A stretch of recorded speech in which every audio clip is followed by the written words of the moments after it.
Dear friends, this is Prithviraj from Bangalore connecting with you once again with a short message on self control. David was called as a man after God's own heart.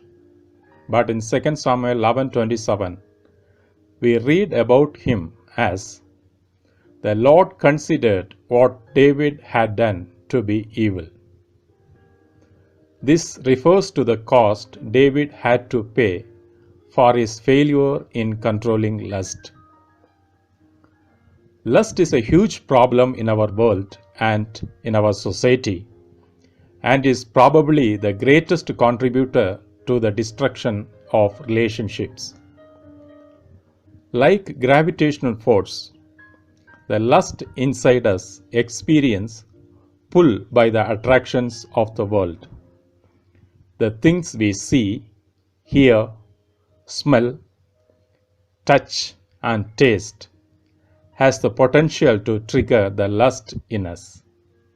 We call this as temptation.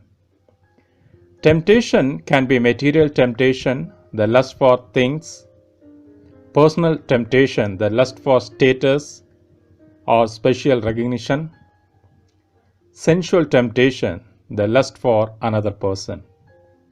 In 1 John 2:14, we read that the lust of the flesh, the lust of the eyes, and the pride of life comes from the world, diminishing the love of God in us. James 1:14 says, each person is tempted when they are dragged away by their own evil desire and enticed. The lust may be a sinful desire, a desire to take revenge, a desire to control others, or even some legitimate ones like the desire to be loved, the desire to be valued, etc.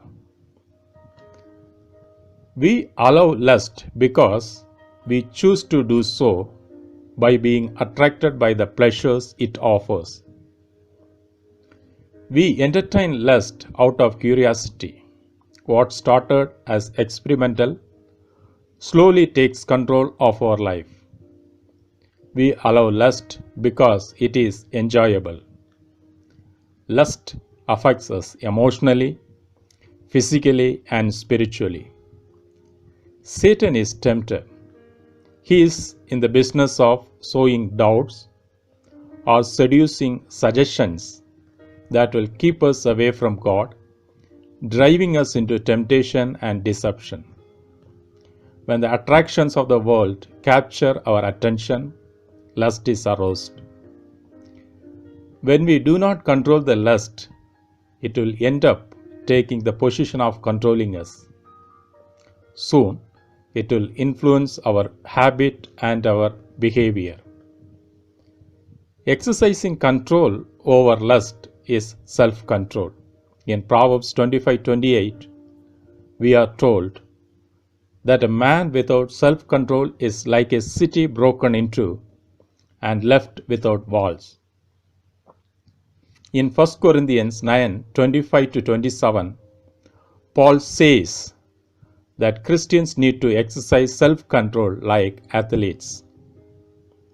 Colossians 3:5 talks about putting lust to death, meaning deactivating the lust. Lust control or self-control means the ability to control one's emotions and behavior in the face of temptation and impulses. Temptation is not sin in itself. It will become sin when we fall in temptation. God allows temptation to make us spiritually stronger. Root grows stronger when wind blows against the tree.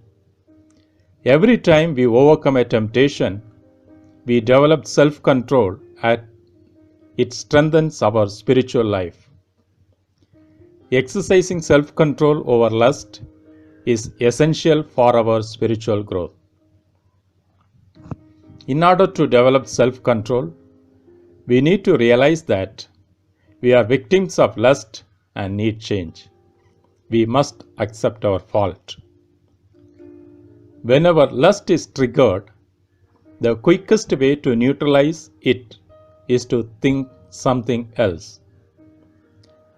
Identifying the typical pattern of temptation and taking steps to avoid such tempting things, places, and persons will help. When we fail in temptation, it is important not to give up in our struggle against lust. We need to depend on God for the strength to overcome lust. Being led by the indwelling Holy Spirit produces self-control in us. Thank you for listening. God bless you.